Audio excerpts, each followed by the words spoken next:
Archi no Archi, saludo a los canales de televisión que voluntariamente se unen a la transmisión y a los canales regionales. Comenzamos hoy día con el informe diario sobre la pandemia por coronavirus. Evidentemente, las cifras de hoy día muestran que la mejoría continúa. Las cifras son positivas. Por ejemplo, la variación de los casos confirmados a nivel nacional es de menos 14% en los últimos 7 días y menos 35% en los últimos 14 días. Me equivoqué, menos 14% en los últimos 7 días y menos 35% en los últimos 14 días. 10 regiones muestran crecimiento negativo, menor a 0.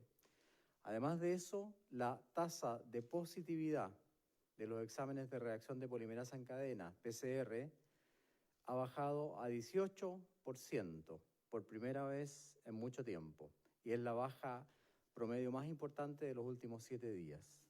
Así también, la media móvil de 7 días de fallecidos reportados es de 104, la media móvil me refiero, y es la menor de los últimos 27 días.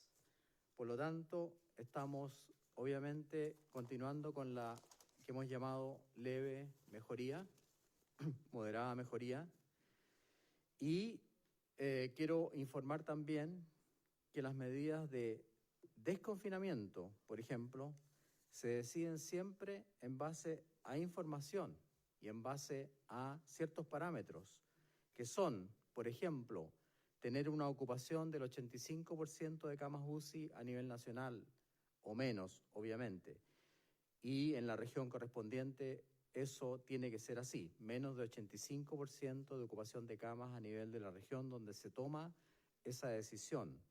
Tener una disminución progresiva de los casos nuevos en los últimos 21 días. Que el RE, es decir, la cantidad de personas infectadas por un caso positivo, sea menor a 1. En este momento hemos logrado ese RE. Y indicadores de capacidad diagnóstica, positividad menor a 20% regional, en Aysén y Los Ríos es muy inferior al 20%, y tendencia decreciente a la positividad en las últimas 2 semanas. Por último, que la trazabilidad logre por lo menos el 60% de los casos que son contactos en seguimiento. Todas las medidas que hemos tomado se toman en base a datos, a información, a estadística, al trabajo tanto del Ministerio de Bienes Nacionales como del Ministerio de Salud. A continuación mostraremos 2 visores que se harán públicos con mucho detalle, con todo detalle, hoy día en la tarde, y que uno de ellos pertenece al Ministerio de Bienes Nacionales y el otro pertenece al Ministerio de Salud. Le cedo la palabra al señor Ministro de Bienes Nacionales, señor Julio Izammit. Muy buenas tardes, muchas gracias, ministro. La verdad es que a contar del 19 de marzo se activó un grupo de trabajo frente a la emergencia, un grupo de trabajo en base al Sistema Nacional de Información Territorial que coordina el Ministerio de Bienes Nacionales y que generaron visores territoriales para la toma de decisiones por parte de las autoridades. En ese sentido, estos visores han servido de insumo para la toma de decisiones respecto a cuarentenas, cordones sanitarios o aduanas sanitarias. Y en el marco de la Mesa Social COVID-19 se acordó un trabajo colaborativo para generar un visor ciudadano que permita que toda la ciudadanía, que las familias cuenten con la mayor información posible georreferenciada a nivel nacional, regional y comunal. Ese visor tiene al día de hoy ya más de 700.000 visitas. Y dado el éxito de este visor y el interés de las familias y los ciudadanos por contar con mayor información, lo que hemos hecho es generar un nuevo visor territorial que va a permitir que las familias conozcan la información de casos activos por kilómetro cuadrado, que vean la posibilidad de cómo se ha ido generando las mejoras en cada uno de sus cuadrantes y los casos activos a nivel local. Esto significa que las personas van a poder acceder a las páginas web del Ministerio de Bienes Nacionales, poder encontrar a nivel comunal, regional y nacional los cuadrantes con los casos activos por kilómetro cuadrado. Lo estamos viendo en pantalla ahora cómo las personas van a poder acceder a esta información, tanto de cuadrantes como de casos activos a nivel nacional, con toda la información pública oficial que tiene el gobierno de Chile, puesta de manera georreferenciada, y esto significa que vamos a seguir poniendo la tecnología al servicio de las personas con información útil para que las familias, los alcaldes puedan tomar las mejores decisiones y medidas de cuidado, ministro. Así que esa es la contribución desde el Ministerio de Bienes Nacionales en coordinación con distintas instituciones para poner la información territorial al servicio de la ciudadanía. Muchísimas gracias, ministro, y mis felicitaciones al Ministerio de Bienes Nacionales por este esfuerzo. Tiene que ser aprovechado, como ha dicho el ministro Isamit, por los alcaldes, por el manejo territorial, y cualquier persona de cualquier parte de Chile tiene y va a tener acceso a esta información. A continuación, le cedo la palabra al representante del Ministerio de Salud, señor Felipe Zúñiga, que mostrará el segundo visor de datos respecto a la pandemia.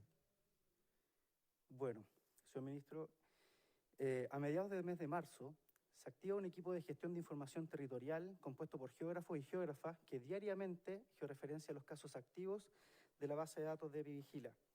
Este equipo también se compone principalmente en tres grandes áreas, tanto la georreferenciación de los datos, el análisis de esta información y posteriormente la representación. El objetivo de este equipo ha sido desde un principio proveer información lo más confiable, oportuna y actualizada posible a las autoridades del sector salud, con el objeto de ser un instrumento de apoyo para la toma de decisiones. Este visor que les vamos a mostrar a continuación se complementa con el anteriormente expuesto por el ministro Samit, que ofrece una mirada en tres dimensiones de la información territorial a modo de poder tener una mayor noción de en dónde y en qué sectores se encuentra más activa la enfermedad. Esto también es un avance importante en términos de poder identificar en dónde tenemos que enfocar los esfuerzos para poder trazar y aislar a la población que está inserta en el territorio. La simbología que ustedes están viendo en la pantalla representa a cuadrantes, los mismos cuadrantes por kilómetro cuadrado, representado en los sectores de límites urbanos consolidados de color amarillo y con color verde los casos georreferenciados en entornos rurales.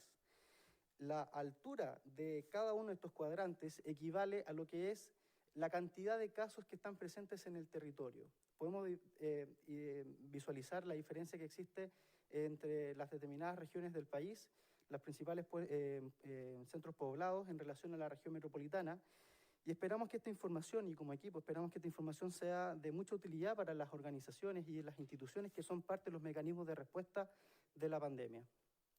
Muchas gracias, Felipe.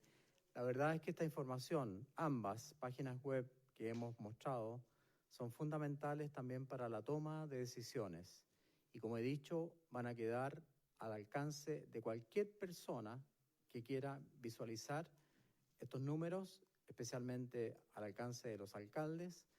Los agentes sanitarios tendrán una segunda opción con un código de seguridad para incluso ir a los lugares donde en cuadrantes mucho más definidos se pueda observar la acumulación de casos.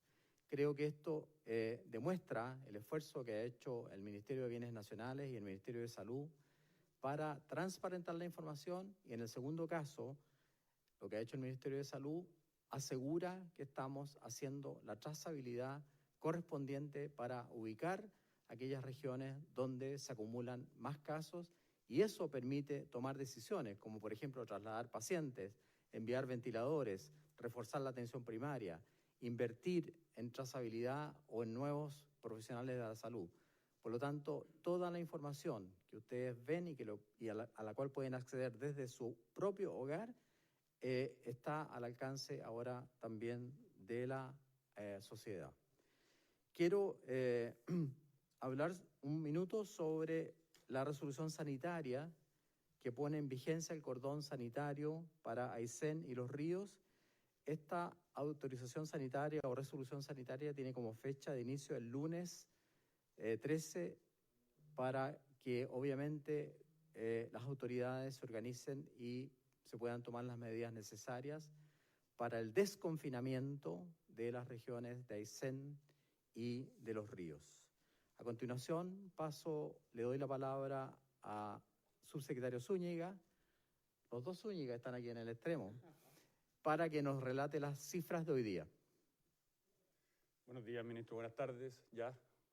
En cuanto a la situación de las últimas 24 horas por nuestra pandemia de coronavirus, se registran 3.058 casos, de los cuales 2.392 son personas sintomáticas.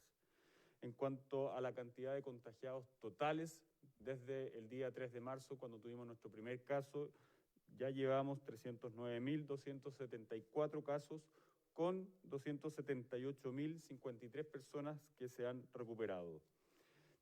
En cuanto a los fallecidos, de acuerdo a los decesos inscritos en el registro civil, durante las últimas 24 horas se registraron 99 personas, acumulando 6.781 en el país. En cuanto a la cantidad de personas que se encuentran hospitalizadas en unidades de cuidados intensivos, estas siguen disminuyendo. En estos momentos hay 1.990 personas y de ellas 371 se encuentran en un estado crítico. En cuanto a la cantidad de ventiladores disponibles en la red integrada de COVID-19, al día de hoy registramos 425 ventiladores. Esta es una cifra que ya ha seguido subiendo hace más de 10 días. Hay que recordar que tuvimos días de 280, 320 y ahora ya estamos en 425 y eso habla muy bien sobre todo de la red integrada COVID-19 aquí en la región metropolitana, respondiendo nuevamente a un alto número de contagios, tal como ya había ocurrido en Araucanía, en Punta Arenas, en Osorno, en Ñuble, y ahora está respondiendo en la región metropolitana. Pero también tenemos otras regiones del país en donde estamos muy atentos a lo que está ocurriendo para poder otorgarle todas las camas que existen en el territorio disponible, que es la región de Antofagasta, desde donde ya hemos trasladado 27 personas hacia distintas regiones del país, incluso también aquí en la región metropolitana anoche, en la posta central, donde ya estamos pudiendo recibir pacientes desde otras regiones. En cuanto a la red de laboratorios, durante las últimas 24 horas, los laboratorios informaron 17.727 exámenes, acumulando 1.255.359 exámenes a nivel país.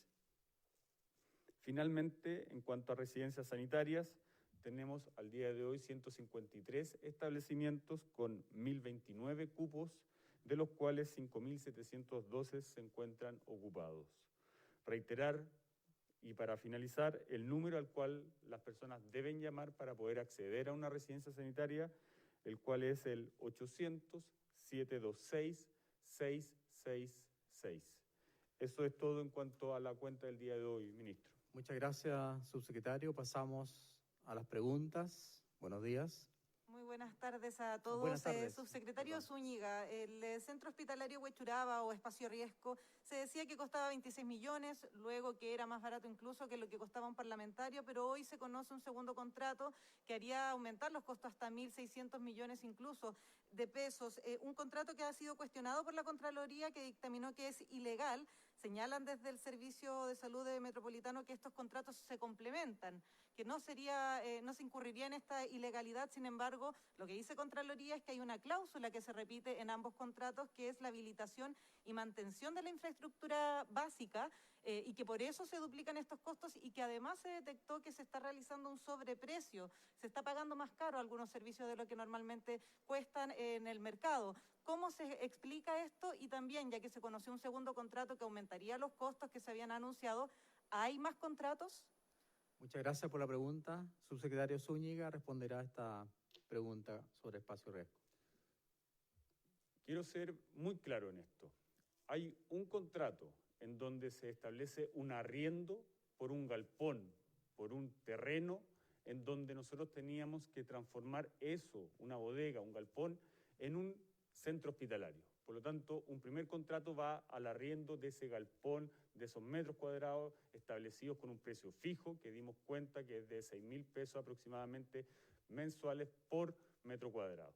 Y existen otros contratos, como usted bien dice, no solamente entre el Servicio de Salud Metropolitano Norte y el espacio riesgo, en donde se establecen servicios adicionales. ¿Para qué? Para transformar un galpón en un centro hospitalario. ¿Cuáles son esos servicios adicionales?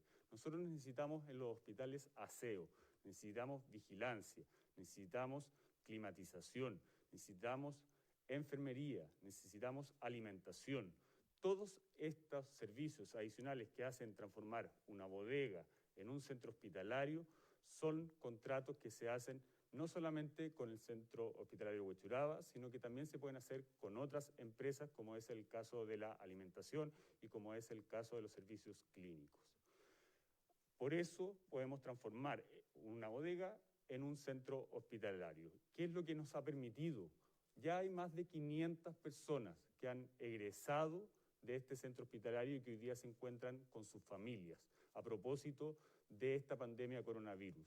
Nosotros crecimos fuertemente el número de camas y esta estrategia del centro hospitalario nos permitió aumentar de muy rápida forma un número de camas importantes para lo que fue este alto nivel de contagio que tuvimos en la región metropolitana y que permitió recibir pacientes de casi todas las comunas de esta región.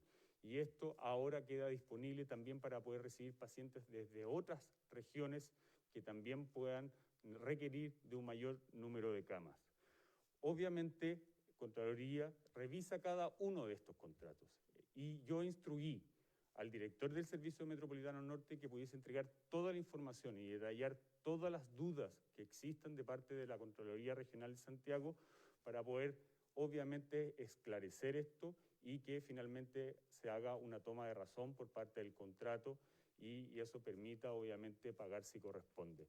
Pero quiero ser muy claro, una cosa es un contrato por un arriendo, por un espacio físico, por una bodega, y otra muy diferente es convertir esa bodega en un centro hospitalario donde se atienden a los pacientes y se salvan vidas de pacientes para que hoy día se encuentren en sus hogares. Subsecretario, entonces se descarta que la mantención básica del recinto esté duplicada, me refiero a electricidad, aire acondicionado, y le reitero, ¿hay más contratos que puedan aparecer incluso después de este segundo, aumentando costos en otros aspectos? Lo acabo de mencionar, existen otros contratos adicionales, por ejemplo, el servicio de alimentación. Nosotros le entregamos alimentación durante varias veces al día a los pacientes, tal como ocurre en un hospital. Esto es lo mismo que un hospital. Y para poder llegar a ese nivel de cuidado que es requerido para pacientes de coronavirus, nosotros necesitamos más contratos que solamente el arriendo de una bodega, de un galpón. Nosotros necesitamos contratos que especifiquen ese arriendo, pero también necesitamos contratos que transformen eso en un lugar donde se salvan vidas, donde se atienden pacientes. Muchas gracias, subsecretario Zúñiga. Recibimos la siguiente pregunta. Muy buenas tardes. Son dos preguntas. Una tiene que ver con que según una encuesta realizada por la Asociación de Municipalidades de Chile, no tienen los recursos necesarios para poder hacer una trazabilidad que sea eficiente, para tener una trazabilidad efectiva. Un 82% de los municipios lo asegura aproximadamente de esta agrupación de municipios. Y lo otro tiene que ver con una situación que se dio en el Hipódromo Chile, donde se detectó un brote de al menos 30 personas contagiadas con coronavirus y otras que todavía están esperando el resultado. ¿Van a tomar algo? Primero, por el tema de los municipios, ¿están en condiciones de decir que la plata está? Es decir, no, los municipios, no es que estén mintiendo, pero ¿tienen los recursos? Y lo otro es, ¿van a tomar medidas respecto de lo que pasó en el hipódromo? ¿Por qué seguía funcionando una actividad como esta? Bueno, muchas gracias por las preguntas. Con respecto a la encuesta que publica hoy día EMOL y que está desarrollada por AMUCH, Asociación de Municipalidades de Chile, cuyo gerente o encargado, director ejecutivo, don Andrés Chacón, da a conocer la encuesta. Agradecemos mucho que se hagan este tipo de encuestas.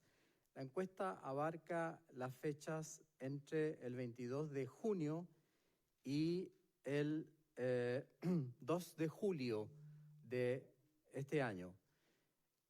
Yo dije hace unos días atrás que el viernes pasado se hicieron la transferencia y se han continuado haciendo las transferencias, obviamente, para apoyar el tema de la trazabilidad. Así que espero que esos dineros estén llegando. pero es una encuesta muy interesante porque nos permite obviamente detectar fallas que podríamos haber tenido. No solamente habla de dineros, habla de entrega de medicamentos y de alimentos. Los alimentos obviamente le corresponden fundamentalmente a los municipios y los medicamentos también le corresponden a los municipios a través obviamente también de la Cenabast. Así que agradezco esta encuesta, pero como fue terminada el 2 de julio, probablemente no alcanzaron a recibir el dinero que se entregó por coincidencia a partir del 3 de julio y se seguirá entregando. Fue un decreto que tuvimos que trabajar en conjunto con la Contraloría, a quien agradezco la rapidez con la cual se despachó, y los dineros están llegando y seguirán llegando, obviamente. Con respecto a la pregunta del Hipódromo Chile, vamos a investigar la situación. Sin embargo, hay que reconocer que se han detectado rápidamente el número de casos. No es que el Hipódromo Chile esté funcionando, lo que pasa es que en el Hipódromo Chile hay gente que tiene que cuidar justamente a los equinos, que pernoctan, se alimentan y viven ahí. Por lo tanto, me imagino que se refiere usted en su pregunta a los funcionarios que trabajan, pero nadie ha dicho que hay actividad, digamos, deportiva o carreras en ese sector. Sin embargo, nos mantendremos en contacto con los administradores del Hipódromo Chile y obviamente seguiremos haciendo detección. Esto habla justamente de que la trazabilidad se está llevando a cabo, porque si se han encontrado esta cantidad de pacientes positivos, significa que estamos tomando test de PCR en ese lugar. Si hay que tomar alguna otra medida más extrema, la tomaremos en relación al director de salud correspondiente. Muchas gracias. Hola, ministro, muy buenos días, buenas tardes ya. Ministro, lo quiero llevar a los datos, aprovechando que hoy se conversó al respecto. De hecho, analizando los datos que se han entregado durante toda esta semana, hemos visto al menos dos cosas que llaman la atención, ministro, y que tiene que ver con la cifra de recuperados. Se está incorporando, lo hemos podido ver durante toda esta semana, en esta categoría a personas que están fallecidas, confirmadas por laboratorio, con PCR confirmado. Se estarían sumando, de hecho ayer fueron 807. Esta es la diferencia entre los que actualmente informa el Ministerio de Salud, ustedes diariamente, y como le digo, los confirmados por el DEIS, sumado a los inscritos en el registro civil desde el 2 de julio. Y además se están sumando también como recuperados a los casos activos probables. Por ejemplo, ayer ustedes informaron en el reporte diario 6.518 casos activos probables. Estas dos cifras, digamos, están yendo a casos recuperados y eso, al menos al verlo, analizarlo, no es del todo preciso. No sé si nos puede comentar algo al respecto. Muchas gracias, Manuel Palomino de ADN. La verdad es que los datos con respecto a los recuperados no deberían incluir los fallecidos, obviamente, y eso quiero aclararlo de inmediato. La transparencia y la comunicación de los datos hemos ido aumentando a medida que pasa el tiempo, por eso incluimos también el reporte bisemanal de epidemiología y la incorporación, como dice usted muy bien, no solamente de casos confirmados de fallecidos, sino también de casos probables. Si hay que hacer una corrección con respecto a que se están incluyendo los fallecidos en el número de recuperados, obviamente que no lo comparto y haremos la corrección correspondiente. Hoy día hemos además avanzado en la información para que la gente pueda entrar tanto a la página web de Bienes Nacionales y del mismo Ministerio de Salud para recabar toda la información y todos los datos que quieran ser conocidos. No estamos ocultando ni vamos a ocultar, no es nuestra política ninguna cifra, y si hay alguna confusión con respecto a incluir fallecidos, obviamente que lo vamos a corregir en la medida que me permita el tiempo, o sea, dentro de la rapidez que me permita el tiempo.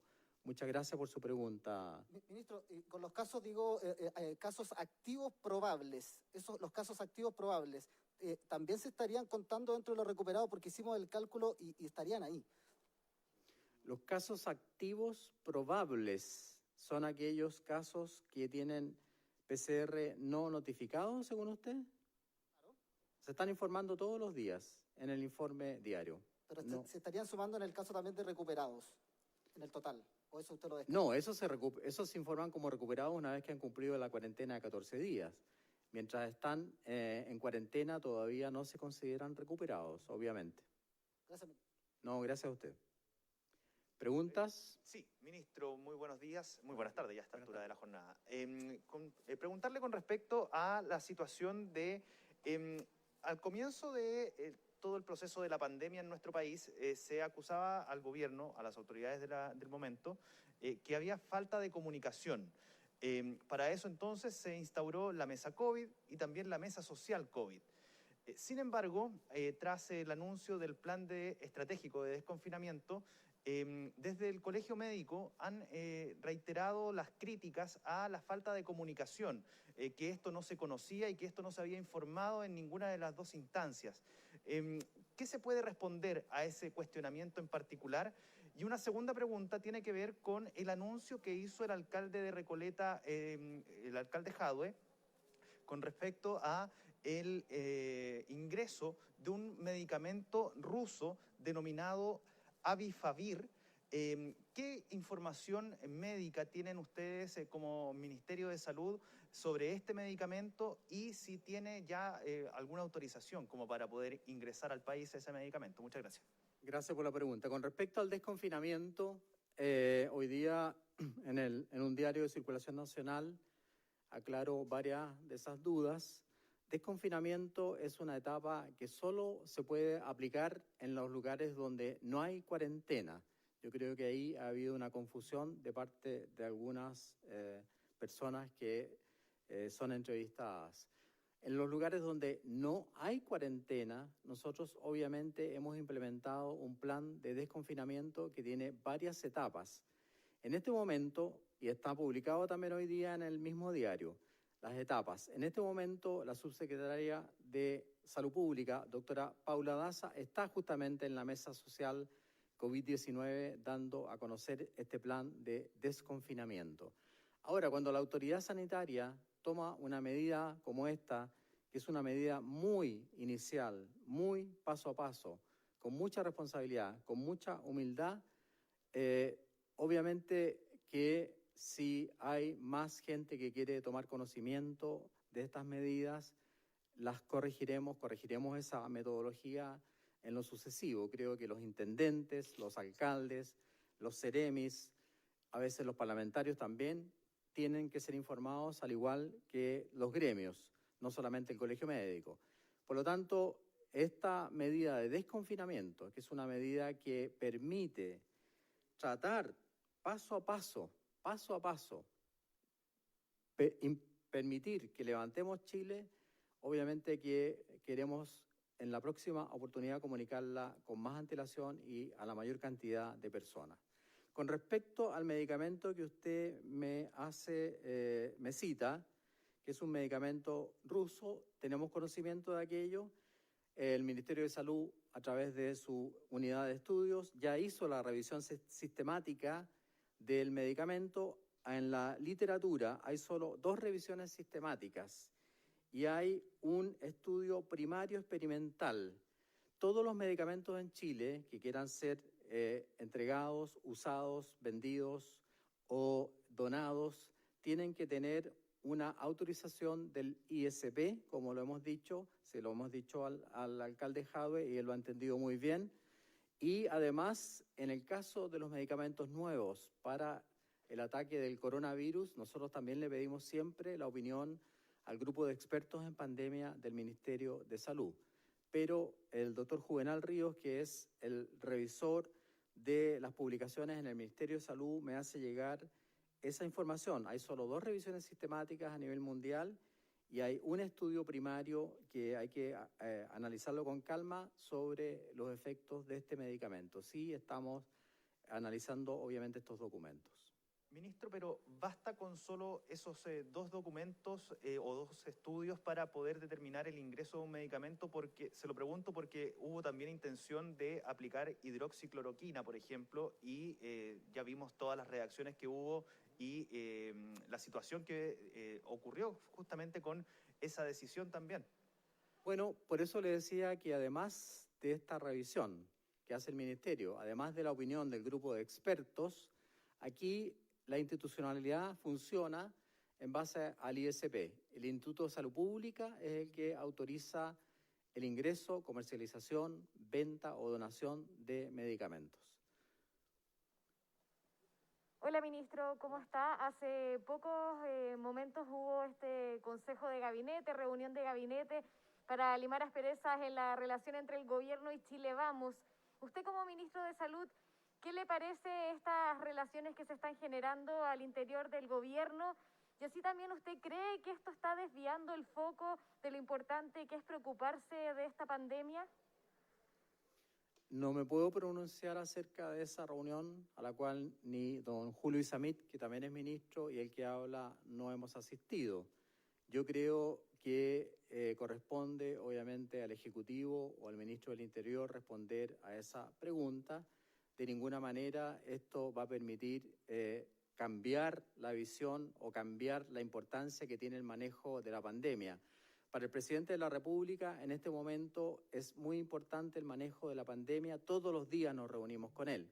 Sin embargo, quiero decir algo. El trabajo debe ser, de la pandemia me refiero, debe ser interministerial. Y con un tono de mucha humildad y de responsabilidad, yo llamo una vez más a la unión. Iremos paso a paso construyendo confianzas, paso a paso estableciendo cadenas de confianza y paso a paso pensando que debemos levantar al país. Paso a paso levantemos Chile. Y obviamente que con respecto a la pandemia me estoy refiriendo, vamos a requerir del compromiso de todos los ministerios, porque no solamente el Ministerio de Salud tiene que ver con este problema. El Ministerio de Vivienda, el Ministerio de Transporte, Bienes Nacionales, el Ministerio de Ambiente, incluso Turismo por las residencias sanitarias. En fin, queremos incorporar en una nueva mirada nacional, por orden del presidente de la República y bajo su directriz, a todos los ministerios para que todos colaboremos en conjunto. Y hasta el momento tenemos mejorías. Y obviamente que como país estamos muy orgullosos de esa mejoría que está mostrando la evolución de la pandemia. ¿Gracias a qué? Gracias al trabajo de los funcionarios de la salud, gracias al trabajo de la población que ha logrado entender. Aún tenemos regiones que tienen números rojos y hay que reconocerlo, como lo dijo el Colegio Médico también, y hay regiones que tienen muy buenos números. Nosotros miramos todas las regiones, todas en conjunto, y en base a eso se toman las resoluciones que hemos tomado, y en base a los datos que hoy día hemos mostrado, porque ya estaban, pero los quisimos transparentar, se toman esas decisiones. No creo que se esté desviando la atención de ninguna manera. Pero en ese caso las rencillas aportan a lo que es importante, que es este año preocuparse de la pandemia, más allá de las diferencias políticas e ideológicas que existen acá en el gobierno. Por sobre cualquier tipo de diferencias, creo que debemos estar unidos, no solamente dentro del gobierno, sino que también con la oposición en el manejo de esta pandemia para derrotar al virus. ¿Pensando en qué? En la salud de nuestros compatriotas, en el bienestar de nuestros compatriotas y en el progreso de la patria, porque debemos, obviamente, trabajar por aquellos, por los más pobres, por los más humildes y en ese caso, por los más necesitados y en ese caso, obviamente que nosotros estamos por la unidad, por trabajar en conjunto, paso a paso, levantemos Chile. Muchas gracias.